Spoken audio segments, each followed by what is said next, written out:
आज हम बात करने वाले हैं पंचक काल के बारे में। यह वीडियो 4 जुलाई से लेकर 8 जुलाई के बीच लगने वाले मृत्यु पंचक काल पर आधारित है। हालांकि मृत्यु पंचक काल ऐसा पंचक काल माना जाता है जिसे बहुत ही विनाशकारी बताया गया है।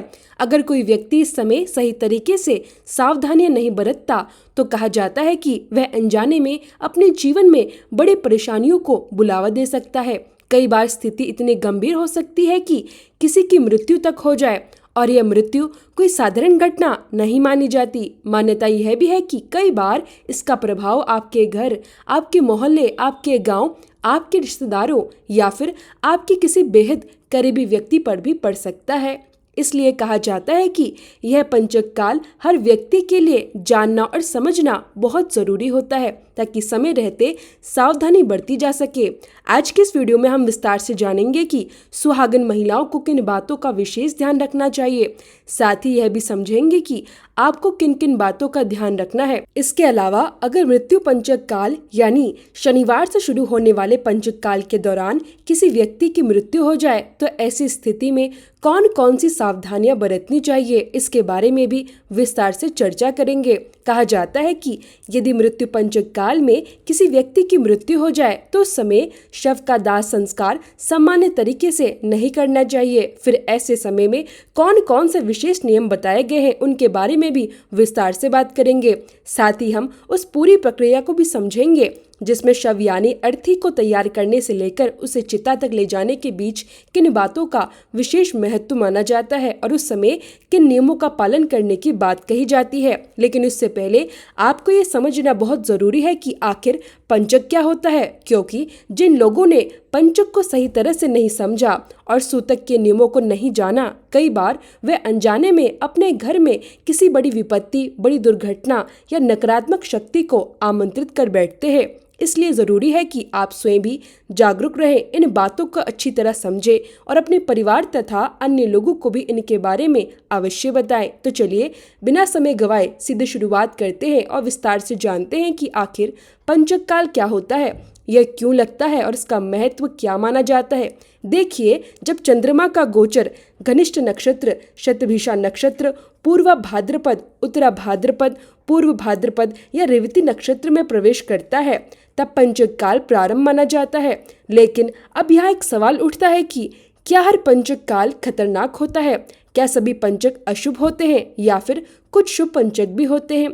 तो इसका उत्तर है नहीं। हर पंचक काल एक जैसा नहीं होता। कुछ पंचक काल ऐसे भी होते हैं जिन्हें काफी शुभ माना जाता है, जबकि कुछ पंचक काल ऐसे बताए गए हैं जो बेहद कष्टदायक और विनाशकारी माने जाते हैं और आपको मौत के घाट तक उतार कर लेकर चले जाते हैं। अगर खास तौर पर शनिवार से शुरू होने वाले मृत्यु पंचक काल की बात करें तो इसे सबसे अधिक विनाशकारी और सबसे ज्यादा सावधानी रखने वाला पंचक काल माना जाता है। तो चलिए अब यह भी समझ लेते हैं कि आखिर पंचक काल कितने प्रकार के होते हैं और शास्त्रों में इनके बारे में क्या बताया गया है। शास्त्रों के अनुसार पंचक काल मुख्य रूप से 5 प्रकार के बताए गए हैं। राज पंचक काल, रोग पंचक काल, चोर पंचक काल, अग्नि पंचक काल और मृत्यु पंचक काल। इन 5 पंचक काल का अपना अपना अलग महत्व बताया गया है। इनका प्रभाव भी अलग अलग माना जाता है और यह इस बात पर निर्भर करता है कि पंचक किस दिन से शुरू हो रहा है। जैसे अगर हम 4 जुलाई की बात करें तो यह शनिवार से शुरू हो रहा है, इसलिए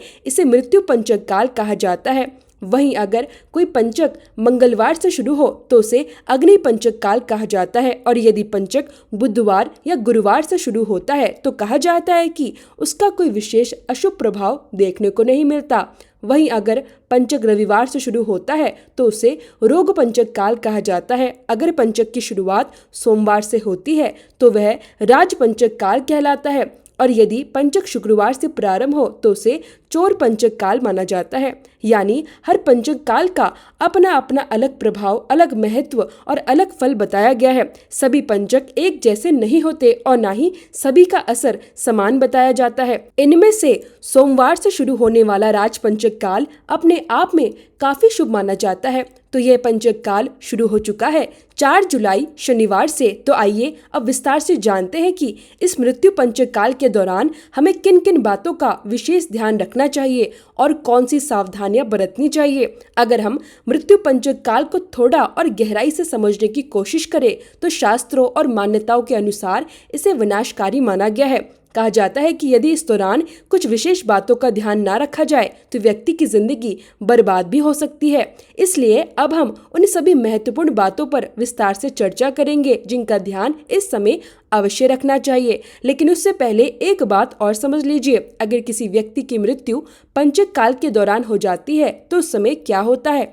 जब कोई व्यक्ति मृत्यु पंचक काल में इस संसार को छोड़कर जाता है तो उसका प्रभाव केवल उसी व्यक्ति तक सीमित नहीं माना जाता। कहा जाता है कि वह इंसान अपने साथ 5 लोगों को और लेकर जाता है, स्वयं को जोड़कर, यानी कि 4 लोग और जाएंगे।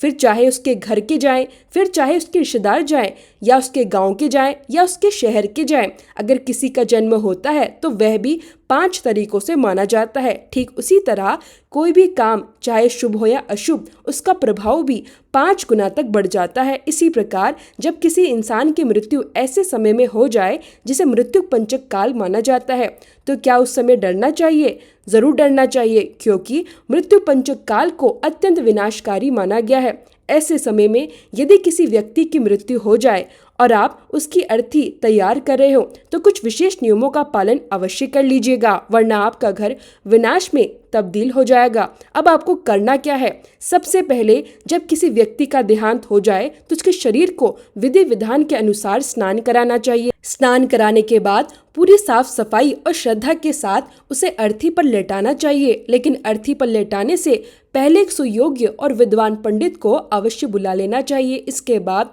योग्य पंडित के मार्गदर्शन में कफन बांधने की जो भी विधि और नियम बताए गए हैं उनका पूरी श्रद्धा और सावधानी से पालन करना चाहिए। साथ ही मंत्रोच्चारण भी पूरी विधि विधान और शुद्ध उच्चारण के साथ कराया जाना चाहिए। लेकिन यहाँ एक बात और ध्यान देने योग्य है, क्योंकि यहाँ हम इस बात पर भी विचार करेंगे कि शास्त्र आखिर क्या कहते हैं।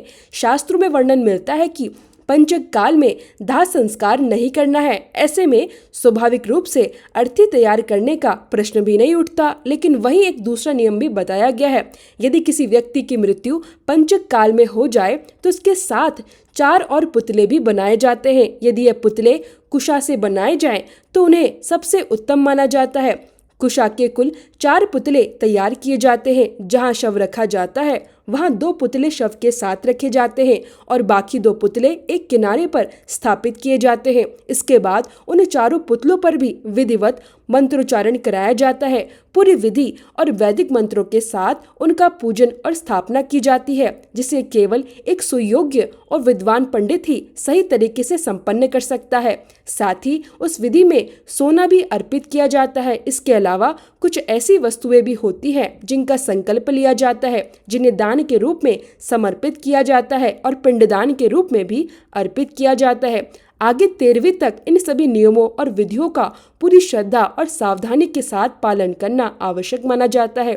जब पूरी विधि विधान के साथ अर्थी तैयार हो जाए तब एक विशेष नियम का पालन करना चाहिए। सबसे पहले घर के जितने भी सदस्य हों उन सभी को उस दिव्यांग व्यक्ति के शव की श्रद्धा पूर्वक परिक्रमा करनी चाहिए। इसके बाद जब शव को घर से बाहर ले जाया जाए तो इस बात का विशेष ध्यान रखना चाहिए कि सिर बाहर की ओर रहे और पैर पीछे की ओर रहे। इसी प्रकार शव को घर से बाहर निकाला जाना चाहिए। जिस सदस्य ने इस संसार को छोड़ दिया है उसे घर के हर कमरे, हर कोने और हर स्थान का अंतिम दर्शन भी कराया जाना चाहिए। साथ ही जो 4 कुशा के पुतले रखे गए हैं वे भी इस पूरी प्रक्रिया का महत्वपूर्ण हिस्सा माने जाते हैं। उनका भी विशेष महत्व होता है। ऐसा माना जाता है कि वे आने वाली 4 संभावित मृत्युओं को रोकने का कार्य करते हैं, इसलिए उन्हें भी इस विधि में सम्मिलित किया जाता है। इसके बाद अर्थी शव यात्रा में सम्मिलित हो जाती है और सभी लोग श्रद्धा और सम्मान के साथ शव यात्रा में आगे बढ़ने लगते हैं।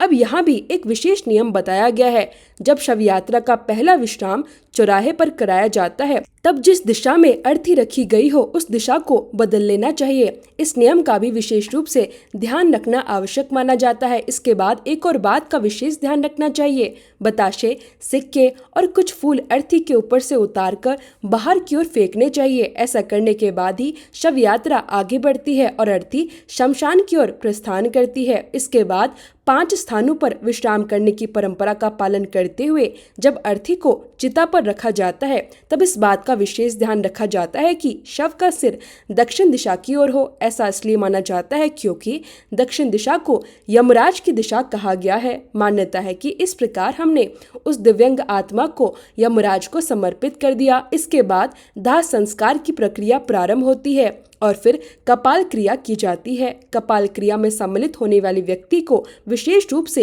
एक ऐसा घड़ा लेना चाहिए जिसमें छोटा सा छेद हो। उस घड़े में पानी भरकर चिता की परिक्रमा करते रहना चाहिए और अंत में विधि पूरी होने के बाद उस घड़े को नीचे गिरा देना चाहिए। इस पूरे नियम के साथ साथ एक बात का विशेष ध्यान रखना बेहद आवश्यक माना जाता है कि आपके साथ एक सुयोग्य और विद्वान पंडित अवश्य होना चाहिए, क्योंकि संपूर्ण विधि विधान और सभी धार्मिक नियमों का सही प्रकार से पालन करना अत्यंत आवश्यक माना गया है। साथ ही इस बात का भी विशेष ध्यान रखना चाहिए कि शमशान घाट के अंदर ही तेरवी का आमंत्रित किया जाए। इसके अलावा जितने भी लोग शव यात्रा में सम्मिलित हुए हों उन सभी को कुछ बातों का विशेष रूप से ध्यान रखना चाहिए। शव यात्रा के दौरान किसी भी प्रकार की हंसी मजाक, ठिठोली या अनावश्यक बातचीत नहीं करनी चाहिए। इसी के साथ चलो जैसे शब्द का प्रयोग करने से भी बचना चाहिए। इतना ही नहीं, बार बार पीछे मुड़कर नहीं देखना चाहिए, ना ही रास्ते में किसी को आवाज देकर बुलाने की कोशिश करनी चाहिए। और सबसे महत्वपूर्ण बात, जब तक शव पूरी तरह अग्नि को समर्पित होकर जल न जाए तब तक वहां से पहले ही चले जाना भी उचित नहीं माना जाता। ऐसा माना जाता है कि यदि इन नियमों की अनदेखी की जाए तो इसके दुष्प्रभाव व्यक्ति को आत्माओं के रूप में परेशान कर सकते हैं। विशेष रूप से मृत्यु पंचक काल के समय इन बातों को और भी अधिक गंभीर माना जाता है। इसी कारण कहा जाता है कि मृत्यु पंचक काल के दौरान इन सभी नियमों और सावधानियों का पूरी श्रद्धा और गंभीरता के साथ पालन करना चाहिए। यदि इन बातों का ध्यान न रखा जाए तो मान्यता के अनुसार व्यक्ति और उसके परिवार के साथ अशुभ घटनाएं घट सकती हैं। ऐसी भी मान्यता है कि घर में किसी विशेष आत्मा का प्रवेश हो सकता है जो व्यक्ति को मृत्यु की ओर आकर्षित कर सकती है। इसलिए कहा जाता है कि मृत्यु पंचक काल को अत्यंत विनाशकारी माना गया है और इस दौरान बताए गए सभी नियमों का पूरी सावधानी के साथ पालन करना चाहिए। अब अगर शव मृत्यु और दाह संस्कार की बात हो गई है तो अब आइए आगे बढ़ते हैं और जानते हैं कि मृत्यु पंचक काल में किन किन सावधानियों का विशेष रूप से ध्यान रखना चाहिए। सबसे पहले इस बात का ध्यान रखें कि मृत्यु पंचक काल में लकड़ी इकट्ठा बिल्कुल न करें। साथ ही किसी भी तरह का लकड़ी का सामान जैसे सोफा, बेड या अन्य फर्नीचर इन दिनों अपने घर में ना लेकर आएं और ना ही इन्हें बनवाने का काम करवाएं। इसके अलावा किसी भी प्रकार के निर्माण कार्य से भी बचें, चाहे घर की नींव डालनी हो, छत की ढलाई करवानी हो या फिर घर का कोई बड़ा निर्माण कार्य हो। इन सभी कामों को इन 5 दिनों तक टाल देना ही उचित माना जाता है। इसी तरह नए घर में प्रवेश, शादी विवाह, मुंडन, जनेऊ या फिर ऐसे सभी कार्य जो मांगलिक कार्यों से जुड़े होते हैं उन्हें भी भूलकर इन दिनों नहीं करना चाहिए। एक और बेहद महत्वपूर्ण बात का विशेष ध्यान रखें, दक्षिण दिशा की यात्रा बिल्कुल भी ना करें, क्योंकि दक्षिण दिशा को यमराज की दिशा माना जाता है। मान्यता है कि मृत्यु पंचक काल में जो व्यक्ति दक्षिण दिशा की यात्रा करने की कोशिश करता है उसे भयानक दुर्घटना या अकाल मृत्यु जैसे अशुभ संकेतों का सामना करना पड़ सकता है। साथ ही इन दिनों अपने घर में सोना, चांदी या किसी भी प्रकार के नए गहनों का प्रवेश न कराएं। कोशिश करें कि कोई भी नया सामान अपने घर में ना लाएं। इसी प्रकार किसी भी नए व्यापार की शुरुआत ना करें और ना ही किसी नए काम की नींव रखें। इन पूरे 5 दिनों तक आपको स्वयं भी सावधानी रखनी चाहिए और अपने परिवार के सभी सदस्यों को भी सुरक्षित रखने का प्रयास करना चाहिए। मान्यता यह भी है कि इस समय ब्रह्मांड की नकारात्मक ऊर्जा अधिक प्रभावी होती है। इसी कारण कुछ लोग इस अवधि में तंत्र मंत्र और टोटकों का भी सहारा लेते हैं। कहा जाता है कि तांत्रिकों के लिए भी यह समय विशेष माना जाता है, क्योंकि यदि कोई किसी परिवार का मारण, उच्चाटन या स्तंभन जैसी क्रियाएं कर दे तो वह परिवार बर्बाद होना चालू हो जाता है। उस परिवार के भगवान को भी बंधक करा लिया जाता है। ग्रह लक्ष्मी और जो वहां की स्थायी लक्ष्मी है उन पर भी बंधक मारा जाता है। यही कारण है कि इन दिनों अपने घर में किसी भी अनजान व्यक्ति को प्रवेश ना करने दे। यदि कोई आपको कोई वस्तु देने की कोशिश करे तो उसे लेने से भी बचे। अब बात करते हैं उन कार्यों की जिन्हें इस दौरान करना शुभ माना गया है। विशेष रूप से इन दिनों जितना अधिक हो सके दान पुण्य अवश्य करें। खासकर अन्न दान को बहुत शुभ माना गया है। यदि संभव हो तो गौशाला जाएं, वहां गायों को गुड़ खिलाएं और हरा चारा अवश्य खिलाएं। ऐसा करना पुण्यदायी माना जाता है और उसके शुभ फल भी बताए गए हैं। इसके साथ ही यदि आप प्याऊ लगा सके तो यह और भी उत्तम माना जाता है। पक्षियों के लिए पानी की व्यवस्था करें, लोगों को शुद्ध पानी पिलाएं और यदि संभव हो तो सरकारी सेवाओं में लगे लोगों जैसे पुलिसकर्मियों को भी पानी की बोतल वितरित करें। मान्यता है कि ऐसा करने से मृत्यु पंचक काल के अशुभ प्रभावों में कमी आती है। इसका एक और कारण भी बताया जाता है। शनिवार वाले पंचक काल के ग्रह स्वामी शनिदेव महाराज माने जाते हैं, इसलिए इन दिनों विशेष रूप से इस बात का ध्यान रखें कि किसी के साथ छल कपट या अन्याय करने की बिल्कुल भी कोशिश ना करें, क्योंकि शनिदेव को न्याय का देवता माना जाता है और जब शनिदेव किसी व्यक्ति से अप्रसन्न हो जाते हैं तो उसके जीवन में बड़े कष्ट और भारी नुकसान आने लगते हैं। इसलिए इन 5 दिनों तक किसी भी प्रकार का गलत कार्य करने से बचे, क्योंकि मान्यता है कि इस दौरान किए गए कर्मों का प्रभाव आगे चलकर कई गुना बढ़ जाता है। जैसा कि मैंने पहले शव की बात बताई थी, उसी प्रकार यहाँ भी यह माना जाता है कि हर चीज का प्रभाव 5 गुना तक बढ़ जाता है। इसलिए इस बात का विशेष ध्यान अवश्य रखें।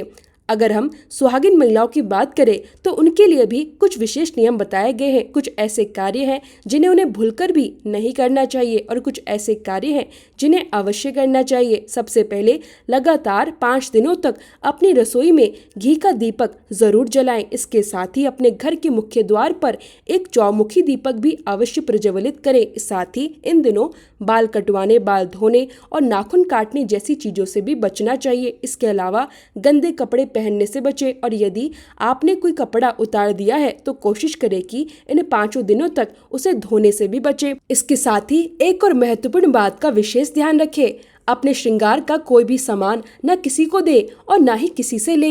इन 5 दिनों में इस नियम का पालन करना शुभ माना गया है। हालांकि माता पार्वती जी को अपने श्रृंगार का सामान अर्पित कर सकती है।